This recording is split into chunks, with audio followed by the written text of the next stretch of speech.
বেঁচে থাকতে অর্থ সম্পদের প্রয়োজন আছে, তবে খুব বেশি যে প্রয়োজন আছে তা না।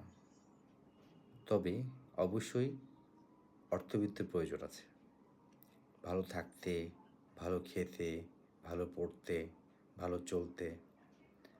অনেক কিছুর জন্যই বর্তমান সমাজে অর্থবিত্তর প্রয়োজন আছে, কিন্তু আমরা সেদিকে কোনো লক্ষ্য না দিয়ে অর্থকে কীভাবে নষ্ট করব, বিত্তকে কীভাবে নষ্ট করব, সম্পদকে কীভাবে নষ্ট করব, এই মুহূর্তে অনেকে ব্যস্ত আছি। এই জন্য বলবো, কিছু কিছু ভুল সিদ্ধান্তের জন্য আমাদের জীবনে অন্ধকার নেমে আসে। আমাদের অর্থ, বিত্ত, সম্পদ, মান সম্মান সব কিছু নষ্ট হয়ে যায়। তো চেষ্টা করবেন অবশ্যই আপনার সব কিছু যেন টিকে থাকে, আর অবশ্যই সম্পদ গড়ার লক্ষ্যে কাজ করুন। অবশ্যই বিশ্বাস রেখে কাজ করুন, ধৈর্য ধারণ করুন, আর অবশ্যই পরিশ্রমী হন। তাহলে অবশ্যই ভালো কিছু করতে পারবেন। যারা অলস তারা জীবনে কখনো সাকসেস হতে পারে না।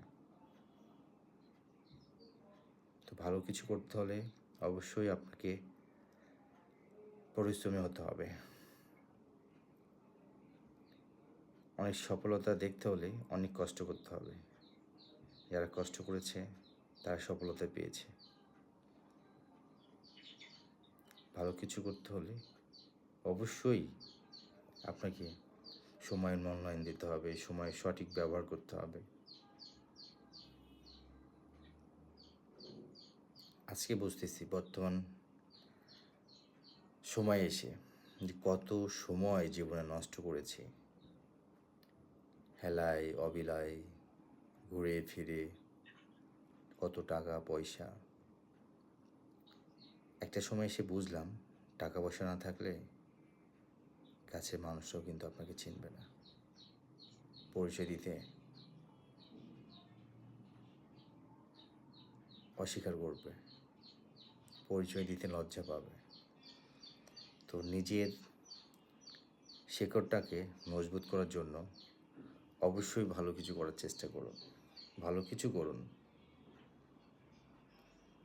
সততার সাথে ব্যবসা করুন, সততার সাথে যেই কাজই করুন না কেন সেটা সততার সাথে করার চেষ্টা করুন। তাহলে জীবনে একটা টাইম, একটা সময় আপনার সফলতা আসবে, আপনি ভালো কিছু করবেন, আপনার ফিউচারটা অনেক ভালো হবে, আপনার ভবিষ্যৎটা ভালো হবে, আপনার আগামী প্রজন্মের জন্য ভালো হবে। তো অবশ্যই ভালো কিছু করতে হলে অবশ্যই আপনাকে পরিশ্রম করতে হবে, আর সততা থাকতে হবে, আর অর্থবিত্তর অবশ্যই দরকার আছে। অর্থবিত্ত ছাড়া কোনো কিছু ভালো কিছু করা সম্ভব নয়। সবাই ভালো থাকবেন, সুস্থ থাকবেন। আল্লাহ হাফেজ। আসসালামু আলাইকুম।